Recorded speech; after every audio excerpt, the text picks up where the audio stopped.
Hi, this is Dr. Field. I'm the founder and CEO of Infinite Wellness Vitality Center. Before we start, I would like to take a moment to express my gratitude for your support.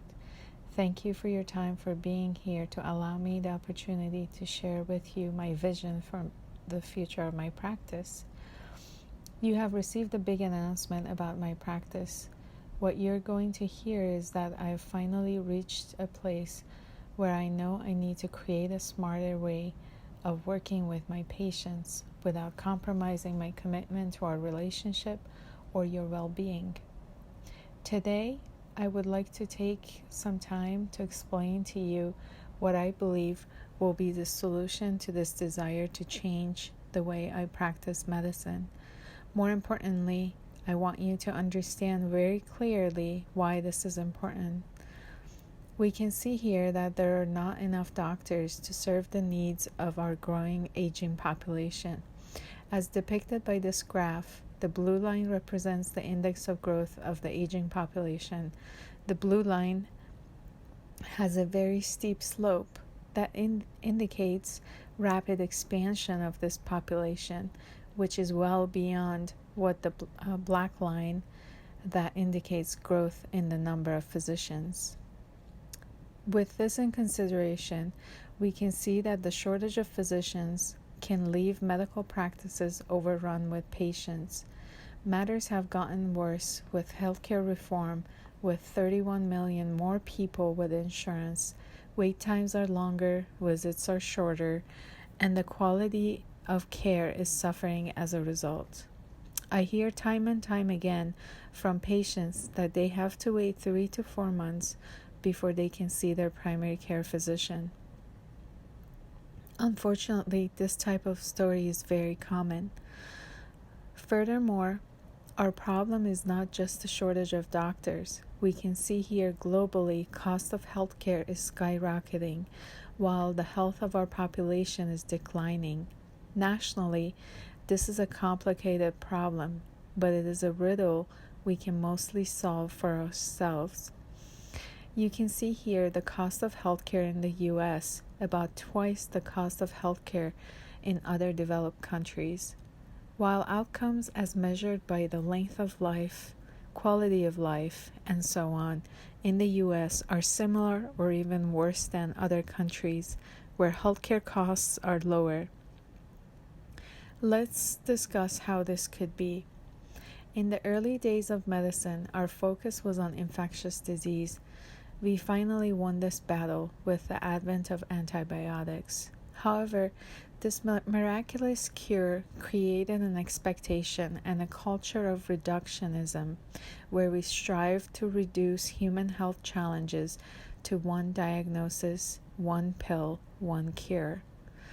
This flawed way of thinking is reactionary, and while it serves patients with acute medical problems, leaves those with chronic illness out of the equation. It turns out this way of thinking is driving our healthcare costs through the roof. It is keeping people sick and dependent on drugs when they have other options that are less expensive and better for their long-term health. This approach causes us to wait for a disease to progress to a point where we can make a diagnosis to get insurance to pay for treatment. This approach is crazy. We understand the slow progression of many chronic diseases we face.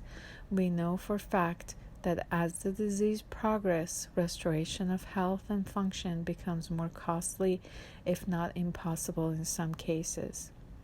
Yet, we cling to the acute care focus of old medicine and wait for an acute diagnosis to intervene.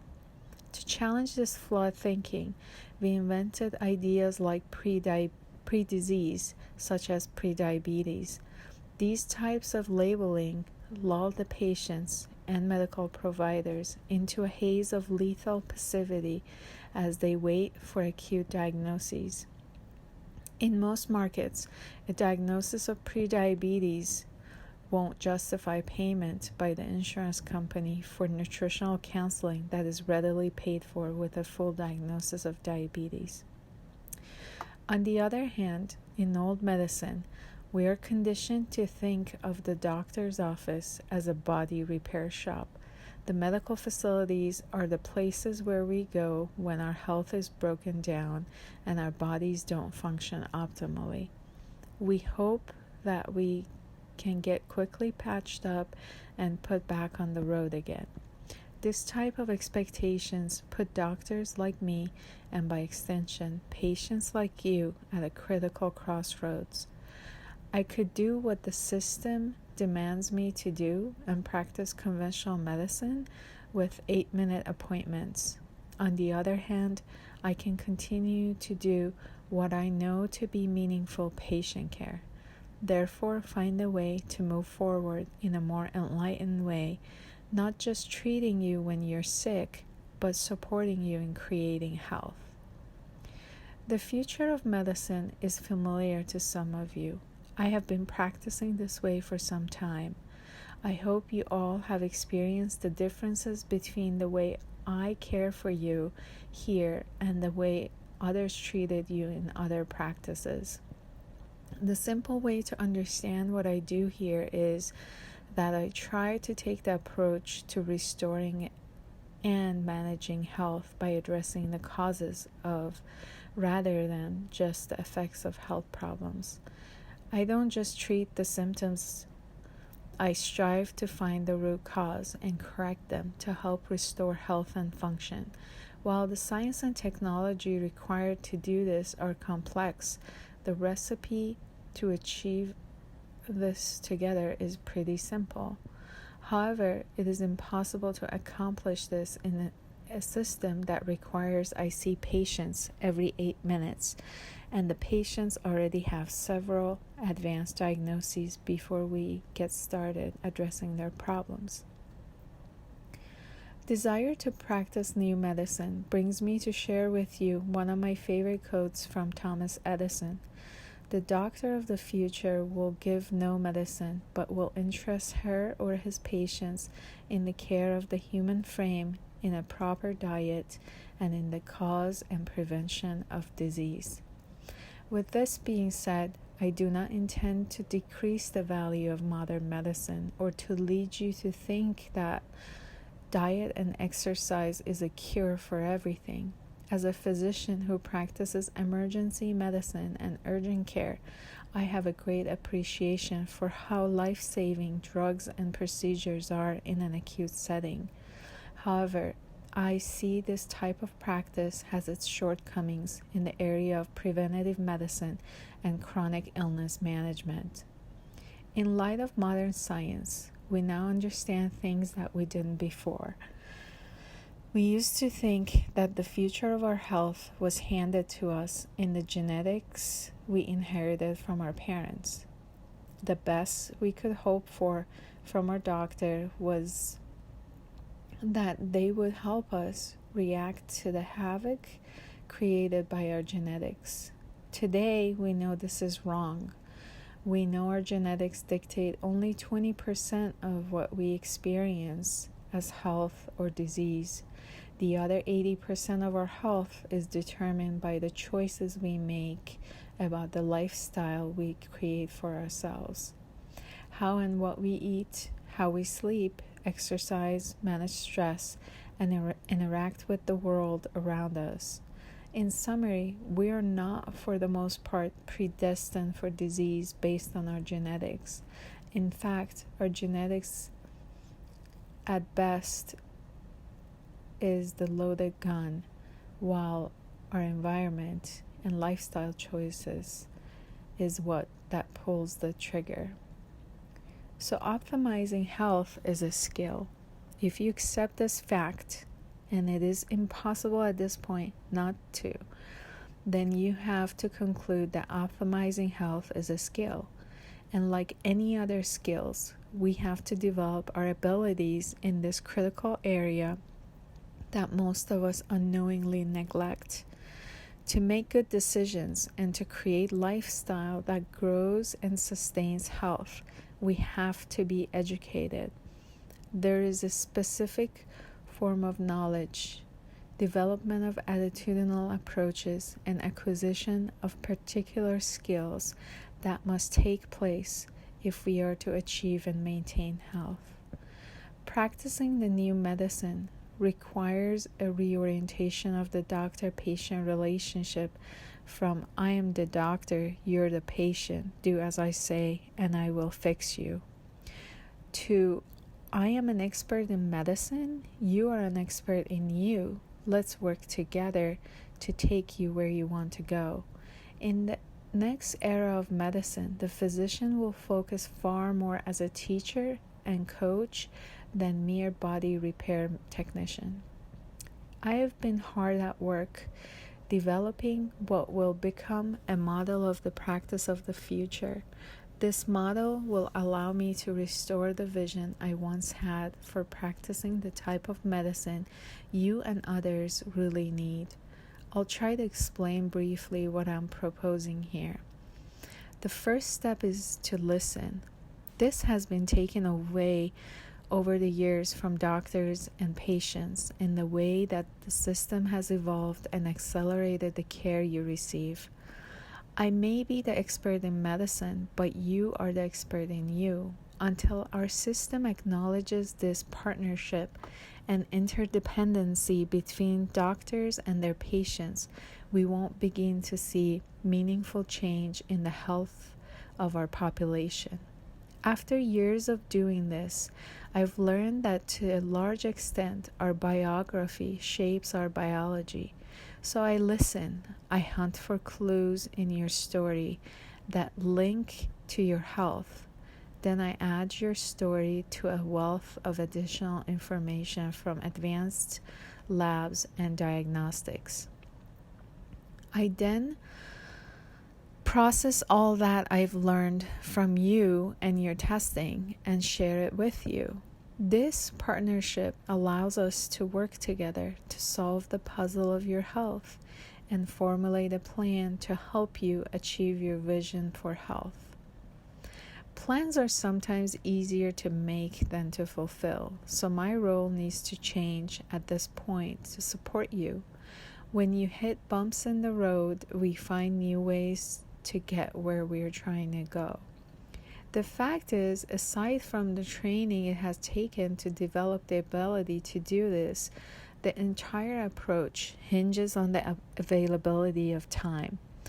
Both time to spend with you and time spent analyzing and processing what I learn about you to help you move forward. While my practice is far from what I believe it can be, I've refused to deprive patients of the time they have needed. This year, I have accepted the fact that something gets to change. This cartoon tells the story we're all too often face when dealing with our healthcare in the context of health insurance coverage or lack thereof. Most of us have 3 kinds of insurance: health, car, and home. In 2 of the 3 cases, we understand how to use our insurance appropriately. It is a financial arrangement intended to protect us from ruin in the unlikely event of a house fire. In the case of our health insurance, our understanding and use of it has been distorted in a very dangerous way. Instead of using it to protect us from ruin, as we do with homeowners and auto insurance, we have been taught to trust it to make all of our healthcare decisions for us. If insurance doesn't cover something, we foolishly assume we don't need it. What would our car or our houses look like if we only did the things that insurance would pay for? If you want to see the effects of this thinking on the human body, just look at the declining health of our population. I am in no position to scold you over this. As doctors, we have been making the same mistake. We allow the judgment and values of insurance companies to compromise the care we provide without ever really giving people the choice of something different.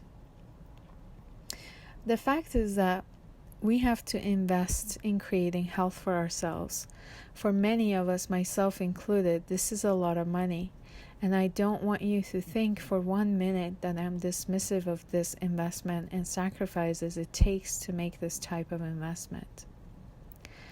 This leads us to look at why we need to invest in our health and be protective.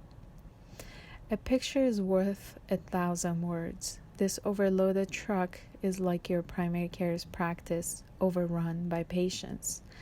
This overwhelming demand leaves gaps in your healthcare due to increasingly shortened appointment times. Your doctor has minimal time to listen to you and get to the bottom of your problems. He or she only has time to listen for keywords in your history, reach a diagnosis, and prescribe a medication that only may help you cope with the symptoms of your chronic health issues. Through this planning process, I allowed myself to define a vision for what it should be like to be a patient of my practice and for me to deliver what people really need from this relationship. I have created a practice where you as a patient and me as a doctor partner up to fill the gaps in your healthcare. I'm not saying that I want to take the place of your primary care doctor. I am saying I would like to work in tandem with your primary care physician to optimize your health and wellness. So, what are the next steps? Please go to my website and make a 15-minute free functional medicine appointment to explore how you and I may partner together to reach your healthcare goals. Thank you so much for your time. Enjoy the rest of your day.